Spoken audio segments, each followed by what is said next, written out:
Hello everyone, एक और episode में आप सबको खुशामदीद कहते हैं। और ट्रैवलॉग्स तो हम बनाते रहते हैं, घूमने फिरने की वीडियोस, और आपको पता है कि इसके साथ साथ हम लोग ऐसी वीडियोस भी बनाते हैं जो कि फुल ऑफ इंफॉर्मेशन होती हैं, जिसमें हमें बहुत ज़्यादा मालूमात मिल सकती हैं और हम अपनी नॉलेज में इजाफा कर सकते हैं। तो इसी सिलसिले को लेकर एक और वीडियो के साथ आपके सामने हाजिर हूँ, और आज का टॉपिक बहुत ज़्यादा इंटरेस्टिंग होने वाला है। तो स्टार्ट करते हैं। आईफोन वालों, क्या आप लोगों को पता है कि जो आपके पास आईफोन है, या फिर आपके किसी दोस्त के पास, रिलेटिव के पास, जिसके पास भी आईफोन है, ये इसको बनाने में कॉस्ट क्या आई है, कितना खर्चा आया है इसको मैन्युफैक्चर करने में एग्जैक्टली। अब आप लोग सोच रहे होंगे कम से कम आधा खर्चा तो आया होगा। फिर आप कहेंगे अच्छा आधा नहीं आया तो उससे भी आधा, तो क्या उससे भी आधा, चलो $300 आया होगा। तो भैया का $300 भी खर्चा नहीं आया, तो फिर इसको बनाने में खर्चा आया क्या है।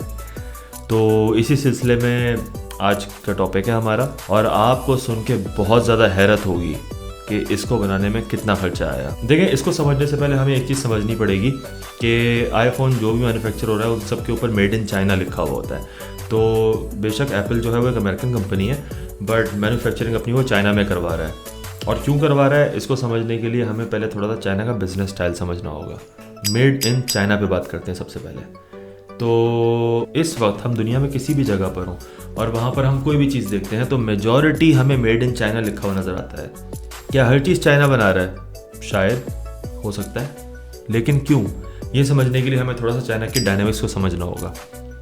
सबसे पहले तो ये कि चाइना की पॉपुलेशन बहुत ज़्यादा है, बहुत ज़्यादा आबादी है चाइना के अंदर, और यही वजह है कि चाइना अपनी इकोनॉमी बहुत ज़्यादा स्केल कर सकता है, जिसकी वजह से उसको प्रोडक्शन कॉस्ट बहुत ज़्यादा कम पड़ती है। और सिर्फ यही नहीं, चाइना अपनी चीप लेबर के लिए बहुत ज़्यादा मशहूर है, क्योंकि चाइना की जैसे बताया कि पॉपुलेशन बहुत ज़्यादा है, तो थोड़ा सा लेबर में भी कंपटीशन है। तो जो लेबर है, जो फैक्ट्रीज़ में या जो कंपनीज़ में, मतलब फैक्ट्रीज़ में जो लेबर होती है वो बहुत कम कॉस्ट में अवेलेबल होती है। और ये आज से नहीं, हिस्टोरिकली चला आ रहा है कि चाइना की लेबर बहुत ज़्यादा सस्ती है। और ना सिर्फ पॉपुलेशन, बल्कि जो चाइना का इंफ्रास्ट्रक्चर है वो भी बहुत ज़्यादा डेवलप हो गया, और चाइना की गवर्नमेंट बहुत ज़्यादा सपोर्ट करती है अपनी कंपनीज़ को, और जो कंपनीज़ बाहर से इन्वेस्टमेंट लेकर आती हैं उन सबको बहुत ज़्यादा सपोर्ट करती है।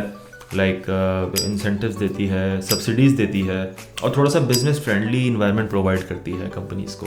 और यही वजह है कि चाइना के अंदर कंपनीज़ बेशुमार हैं, हम लोग काउंट भी नहीं कर सकते। और ये स्पेशलाइज होती हैं। जैसे फॉर एग्जांपल एक कंपनी जो फ़ोन बना रही है, वो जो चिप्स ले रही होगी फ़ोन के लिए वो किसी और कंपनी से ले रही होगी, जो उस फ़ोन का केस है, कवर है, वो किसी और कंपनी से ले रही होगी, अंदर यूज़ होने वाली बैटरी कोई तीसरी कंपनी बना रही होगी। तो मतलब बहुत सारी कंपनीज़ हैं, छोटे यूनिट्स मिलकर आपस में काम करते हैं, तो मैन्युफैक्चरिंग बहुत ज़्यादा चीप पड़ जाती है। ऑब्वियसली अगर आप देखें कि कंपनी अगर बैटरीज़ बना रही है और वो सिर्फ बैटरीज़ बना रही है, तो वो कितनी बल्क में बनाएगी और उसको कितनी चीप, कितनी कॉस्ट इफेक्टिव पड़ेगी वो।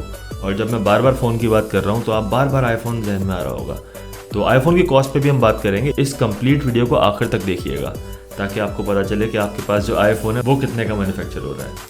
अच्छा, चाइना की एक चीज़ और है कि चाइनीज़ कंपनीज़ जो हैं वो बहुत ज़्यादा फ्लेक्सिबल हैं। लाइक ऑर्डर्स में कोई चेंज आया या फिर एकदम से कोई रिक्वायरमेंट आ जाए तो उसको फ़ौरन केटर करते हैं ये लोग, और फ़ौरन उसको मैन्युफैक्चर करके डिलीवर कर देते हैं। और ऑब्वियसली ट्रांसपोर्टेशन तो चाइना बहुत ज़्यादा फोकस करता है, इसीलिए वो पोर्ट्स, एयरपोर्ट्स, रोड्स पे, लॉजिस्टिक्स पे, इन सब पे बहुत ज़्यादा काम करता है ताकि उसे इंटरनेशनल बिजनेस में आसानी हो। तो ये तो बात हो गई चाइना के बारे में कि कैसे बिजनेस वहाँ पे काम करता है। बट ये जो आईफोन के ऊपर बार बार मैं फोकस कर रहा हूँ, ये मैं क्यों कर रहा हूँ? देखिए, आईफोन जो है वो बहुत ज़्यादा कॉमनली यूज़ हो रहा है, और वो एक क्लास को रिप्रेजेंट करता है, जो सोसाइटी का हमारा एक डिवीज़न है वो। तो आईफोन भी उसमें एक अच्छा खासा रोल प्ले करता है। डिफरेंट वेरिएंट्स, डिफरेंट प्राइसेस होती हैं, इसलिए अभी प्राइसेस पे हम बात नहीं करेंगे, हम मैन्युफैक्चरिंग पे बात करेंगे। और क्योंकि आईफोन 15 आ चुका है ऑलरेडी, लेकिन बहुत सारे लोगों ने अभी तक इसे अडॉप्ट नहीं किया है एज़ कम्पेयर टू 14। बहुत सारे लोग अभी भी आईफोन 14 यूज़ कर रहे हैं। तो आईफोन 14 की बात करते हैं। आपके ख्याल से आईफोन 14 की मैन्युफैक्चरिंग कॉस्ट क्या होगी?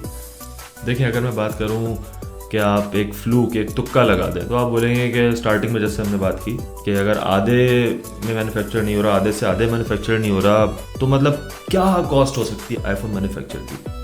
देखिए, अगर हम चैट जीपीटी से पूछें या फिर गूगल पे सर्च करें तो हमें बहुत सारे फैक्ट्स एंड फिगर्स मिलते हैं, बहुत सारे नंबर्स मिलते हैं। लाइक कोई बोलता है $350, कोई बोलता है $400, लाइक डिफरेंट हमें मिलते हैं। मगर इस कॉस्ट के अंदर research and development, quality assurance है, बहुत सारे डिपार्टमेंट्स हैं, वो सब इंक्लूड करके हो सकता है। बट इट्सेल्फ अगर मैं iPhone 14 की बात करूं, सवाल ये है कि एक iPhone 14 कितने का मैन्युफैक्चर होता है, कितने का बनता है। आपको ये जानकर बहुत ज़्यादा हैरत होगी कि $10 का, जी हाँ, $10 का iPhone 14 बनता है। यकीन नहीं आ रहा ना? चलें खुद ही देख लेते हैं। How much it costs to make this beautiful product in China? It's the iPhone 14, $10. I swear to God, I've sharing with these guys, they couldn't believe me. I've visited the factories 3 times. I've met up with the chairman of Foxconn who makes these things. अगर वाकई में ऐसा है तो iPhone की जो production cost है और जिस कॉस्ट में हमें मिलता है मार्केट में, उसमें इतना बड़ा डिफरेंस क्यों? क्या हम कह सकते हैं कि लुट गए भाई, लुट गए? वैसे अगर दिल चाहे तो कमेंट में बताएं कि आपने या फिर आपके किसी दोस्त ने या जानने वाले ने आईफोन कितने का परचेज़ किया।